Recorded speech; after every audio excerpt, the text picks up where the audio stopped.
মানে এক গরিবের থেকে গিয়া আরেক গরিবের পাল্লাই গিয়া পড়ছি। মানে নিজেকে কোথায় করে রাখবো সেটা আর পাইতেছি না। তো বলা যায় যে এক পর্যায়ে দেখা যায় যে আমার হাজব্যান্ড মানে তার ফসল মানে যে জমিটা উনি চাষ করে ওনার ফসলের জমিটা নষ্ট হয়ে যায়। মানে আমার হাজব্যান্ড যে টাকাটা ছিল মানে 20,000 টাকা আমার বাসুরের কাছ থেকে উনি ধার করে নিয়ে আসছিল। 20,000 টাকা ধার করে নিয়ে আসে আর কি উনি মানে ওনার জমিনে আর কি ওই আবাদটা করে, জমিটা চাষ করায়, কিন্তু ওই জমিটা বন্যার কারণে নষ্ট হয়ে যায়। তখন মানে আমার বাসুরকে মানে উনি কিভাবে দিবে টাকাটা, মানে উনি চিন্তায় পড়ে গেছেন। তো আমি একটা জিনিস লক্ষ্য করছি যে আমার বিয়ে হওয়ার পর থেকে দেখতাম আমার ভাসুর আমার প্রতি কুমতলব দিয়ে তাকাতো। মানে তিনি আমার দিকে অন্য রকমভাবে তাকায় থাকতো, কিন্তু আমি কখনো কাউকে বুঝতে দিতাম না। মানে উনি কি চান ওনার চোখের ভাষায় সেটা আমি বুঝতে পারতাম। তো দেখা যায় যে না আমার হাজব্যান্ড এখন তিনি কিভাবে ভাসুরের টাকাটা দিবে, ধারটা কিভাবে মিটাবে। তখন আমার ভাসুর যেহেতু আমাকে অনেক মানে উনি সবসময় এটা লোভ করতো যে উনি আমাকে পাওয়ার চেষ্টা করতো। সেই জন্য তার স্বামীকে আমার স্বামীকে সে তার নিজের জমি বিক্রি করে আমাকে পাওয়ার জন্য সে আমার স্বামীকে বিদেশে পাঠাইয়া দেয়। তো তখন দেখি আমার স্বামী যখন বিদেশে চলে যায় তখন দেখি যে আমার ভাসুর মানে আমার কাছে আসার চেষ্টা করে, আমাকে মানে কিছু একটা বলতে চায় যে আমি মানে আসসালামু আলাইকুম সুপ্রিয় দর্শক বন্ধুরা, আশা করি আপনারা ভালো আছেন।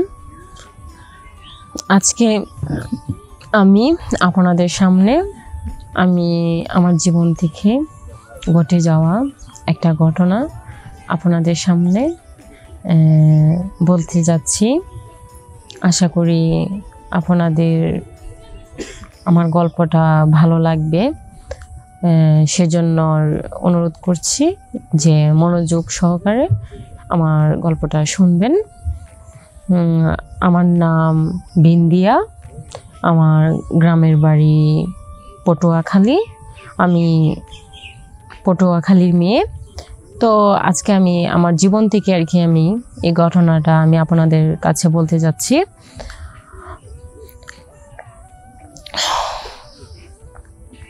আমার বাবার মানে আমার ফ্যামিলিতে বলতে গেলে আমার বাবা এতটা মানে ভালো ছিল না। মানে আমাদের ফ্যামিলিটা এতটা ভালো ছিল না, আর্থিক অবস্থাভাবে আমরা খুবই ছিলাম, গরিব ছিলাম আর্থিকভাবে। বলতে গেলে এক কথাই যে বলা যায় যে আমরা মূলত গরিবই ছিলাম। মানে ওই সব দিক থেকে দেখা যায় যে আমাদের ভাই বোন ছিল 6 জন, 4 ভাই ছিল আর 2 বোন ছিলাম আমরা। তার মধ্যে আমি ছিলাম বড় বোন, কারণ আমার জন্য আমার ছোট বোনের বিয়ে হচ্ছে না। সেজন্য আমার বাবা আর কি আমাকে বিয়ে দেওয়ার জন্য আর কি সম্বন্ধ খুঁজে। তখন ওই ক্ষেত্রে দেখা যায় যে আমার বাবা একটা পাত্র দেখছে। মানে তারাও মানে আমাকে যার কাছে বিয়ে দিবে তারাও ওই রকম আর্থিকভাবে এতটাও ভালো ছিল না। মানে ওই রকম মানে আমাদের মতো একটু বিয়ে দিছে, মানে আমরাও যেরকম ওই রকম একটা লোকের কাছে আর কি বিয়ে দিছে। কারণ আমার হাজব্যান্ডের মানে আমার স্বামীর এত কিছু ছিল না, মানে সেই জমি ছিল ওইটা আর কি উনি করতো।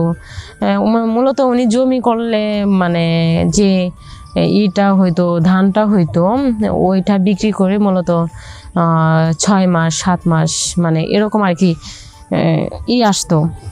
টাকাটা আসলে 6 মাস 7 মাস চলা যাইতো। তো আবার কি ডাল ভাত খাইতে পারতাম, ভালো খাবার জুটতো না।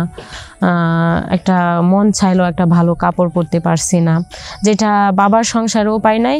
মানে কপালটা এতটাই খারাপ ছিল, যেটা বাবার সংসারে পাই নাই সেটা স্বামী সংসারে গিয়েও পাই নাই। মানে এক গরিবের থেকে গিয়া আরেক গরিবের পাল্লাই গিয়া পড়ছি। মানে নিজেকে কোথায় করে রাখবো সেটা আর পাইতেছি না। তো বলা যায় যে এক পর্যায়ে দেখা যায় যে আমার হাজব্যান্ড মানে তার ফসল মানে যে জমিটা উনি চাষ করে ওনার ফসলের জমিটা নষ্ট হয়ে যায়। মানে আমার হাজব্যান্ড যে টাকাটা ছিল মানে 20,000 টাকা আমার বাসুরের কাছ থেকে উনি ধার করে নিয়ে আসছিল। 20,000 টাকা ধার করে নিয়ে আসে আর কি উনি মানে ওনার জমিনে আর কি ওই আবাদটা করে, জমিটা চাষ করায়, কিন্তু ওই জমিটা বন্যার কারণে নষ্ট হয়ে যায়। তখন মানে আমার বাসুরকে মানে উনি কিভাবে দিবে টাকাটা, মানে উনি চিন্তায় পড়ে গেছেন।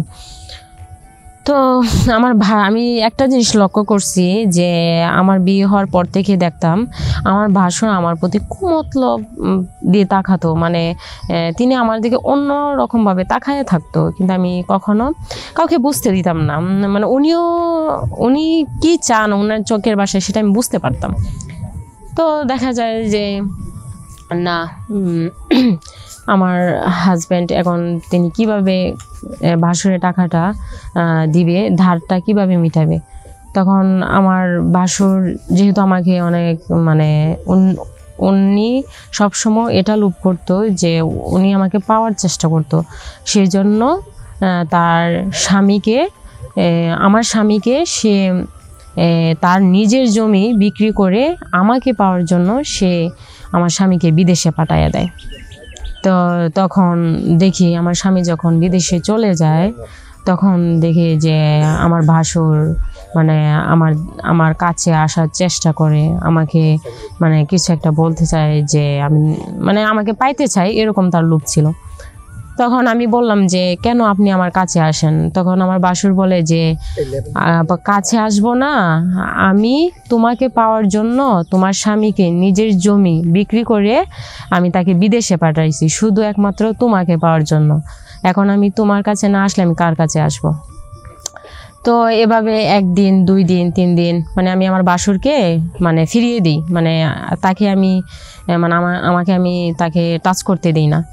তো সে যখন মানে আমার হাজব্যান্ডের সব বিষয় আমাকে বলে যে দেখো আজকে আমি আমার নিজের জমি বিক্রি করে তোমার হাজব্যান্ডকে আমি বিদেশে পাঠাইছি শুধু তোমাকে পাওয়ার জন্য, আর এখন তো বুঝতেই পারছো। তো আমি এই জিনিসটা মাইনা নিছি। তখন আমি আমার ভাসুরের সাথে মানে সম্পর্কে জড়াই। এখন আমি ভাসুরের সাথে ভালোই আছি। এটাই আমার জীবনের গল্প। আসসালামু আলাইকুম।